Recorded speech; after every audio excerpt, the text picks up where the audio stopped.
Welcome to godown project Python की इस complete series में आज हम बात करेंगे कि हमारी क्लासेस क्या होती हैं और हमारे ऑब्जेक्ट्स क्या होते हैं। हम ये सुनते हैं कि पाइथन एक क्लास बेस्ड लैंग्वेज है, लेकिन हम क्लास को किस तरह से क्रिएट करते हैं, हमारा एक ऑब्जेक्ट क्या होता है, ऑब्जेक्ट को किस तरह से क्रिएट करते हैं। अब हम क्लास के बारे में समझते हैं कि क्लास क्या होती है। क्लास एक हमारे पास एक ब्लूप्रिंट होता है, या फिर आप ऐसे कह लें कि एक टेम्पलेट होती है।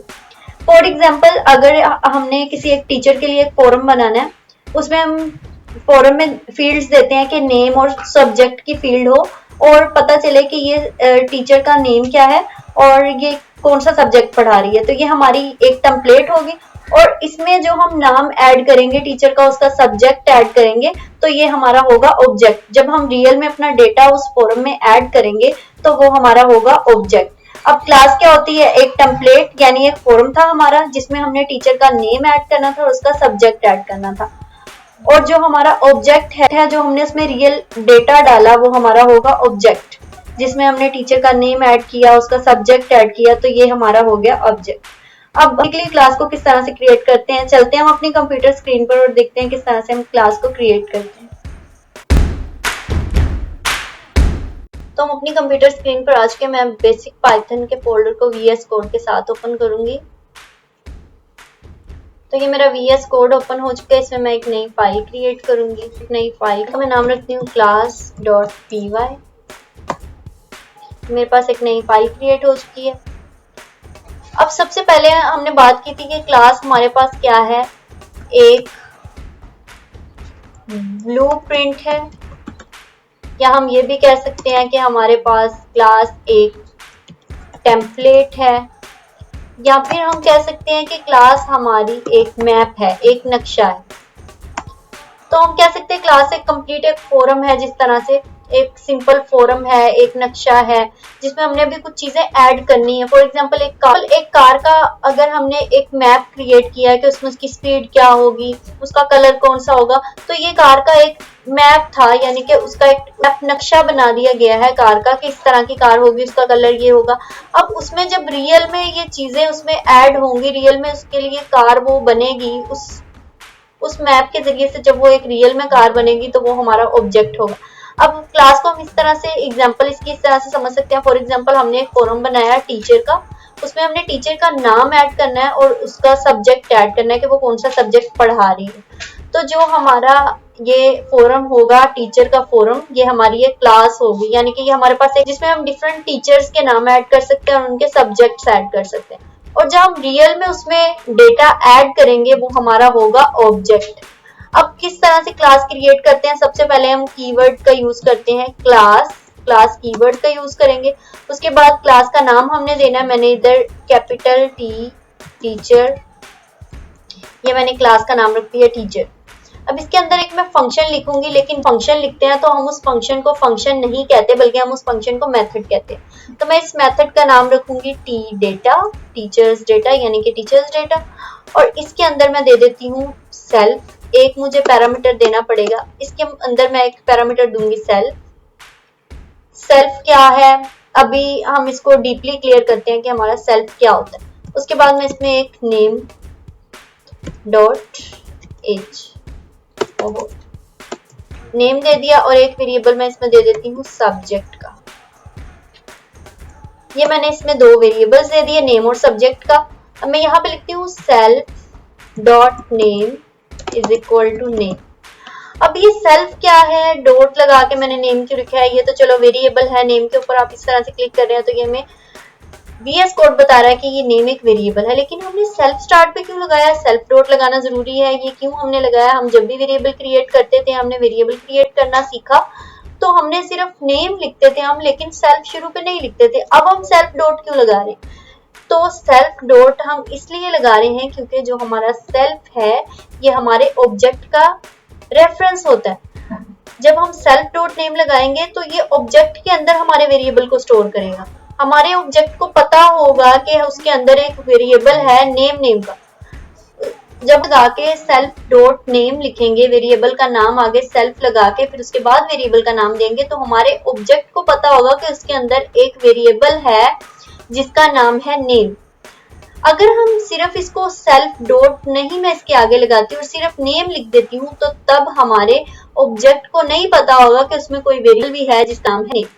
तो हम सेल्फ डॉट नेम इसलिए लगाते हैं क्योंकि हमारे ऑब्जेक्ट के अंदर हमारे वेरिएबल को परमानेंटली स्टोर कर देता है। अब मुझे सेल्फ और ये जो हमारा नेम लिखा है, ये जो हमारा नेम लिखा है इसमें जो हम एंटर करेंगे डेटा वो इसमें आके स्टोर हो जाएगा। फॉर एग्जांपल मैंने बिस्मा एंटर किया तो वो इस नेम के अंदर स्टोर हो जाएगा और ये सेल्फ डॉट नेम ऑब्जेक्ट के अंदर परमानेंटली स्टोर हो जाएगा। अब मैंने इधर दिया subject is equal to subject. जरूरी नहीं है आपने यहाँ पे सब्जेक्ट ही देना है, आप कुछ भी दे सकते हैं वेरिएबल का नाम जो आप अपने ऑब्जेक्ट में सेव करवाना चाहते हैं। या आपको यहाँ पे नेम ही देना है, आप यहाँ पे कोई भी नाम दे सकते हैं, सब्जेक्ट की जगह भी कुछ भी दे सकते हैं, लेकिन ये जो सब्जेक्ट और ये जो नेम लिखा है ये आपने यही देना है जो आपने ऊपर पैरामीटर्स के नाम दिए। तो ये तो हो गया हमारे सेल्फ के बारे में, हमने देखा कि सेल्फ क्या। अभी हम इसकी आईडी प्रिंट करके देखेंगे, आपको अच्छी तरह से क्लियर हो जाएगा कि सेल्फ एक्चुअल में क्या है। तो यहाँ पे मैं रिटर्न करवा लेती हूँ। अब मैं एफ स्ट्रिंग का यहाँ पे यूज करूंगी और मैंने यहाँ पे दिया miss self dot name is teaching self dot subject. अब इसमें सब्जेक्ट आ जाएगा और इसमें नेम आ जाएगा। तो ये मैंने एक मेथड के अंदर अपना लिख दिया है एक फोरम। फॉर एग्जांपल मैंने एक फोरम लिख दिया है, एक क्लास है जो मेरे बिल्कुल एक फोरम की तरह लिखी है। अब ये अभी खाली है, इसमें कुछ भी नहीं है, ये सिंपल एक आप कह सकते हैं कि एक टेम्पलेट है जिसमें हम डिफरेंट नेम ऐड कर सकते हैं, डिफरेंट सब्जेक्ट ऐड कर सकते हैं। तो ये जो एक फोरम है ये हमारा हो गया क्लास, और जब हम इसमें डेटा ऐड करेंगे तो वो हमारा ऑब्जेक्ट होगा। अब मैंने एक वेरिएबल क्रिएट किया ओबीजे। अब मैंने ऑब्जेक्ट क्रिएट करना है। ऑब्जेक्ट किस तरह से क्रिएट करते हैं, मैंने क्लास का नाम लिखना है और उसके आगे मैंने पैरेंथेसिस दे देने हैं। ये मैंने एक ऑब्जेक्ट क्लास के अंदर लिखा गया। मैं इसे मेथड कहूंगी। मैं मेथड को किस तरह से कॉल करूंगी, ओबीजे लिखूंगी, डॉट लगाऊंगी और मैं इधर लिखूंगी टी डेटा और इसके आगे मैंने पैरेंथेसिस दे दी और इसके अंदर मैं दे देती हूँ बिस्मा और एक मैंने दे दिया पाइथन। अब मैं इसको कंट्रोल एक्स मैंने किया। अब मैं इसको प्रिंट कर लेती हूँ, कंट्रोल एक्स मैंने कर लिया और प्रिंट मैंने इसको कर लिया, कंट्रोल वी। अब मैं 2-3 ऑब्जेक्ट मैंने इसमें क्रिएट कर लिए। अब मैं कॉल करवा के इसमें नेम वगैरह सब कुछ डिफरेंट कर सकती हूँ। इसमें मैंने दे दिया इंग्लिश और यहाँ पे मैं दे देती हूँ आयशा।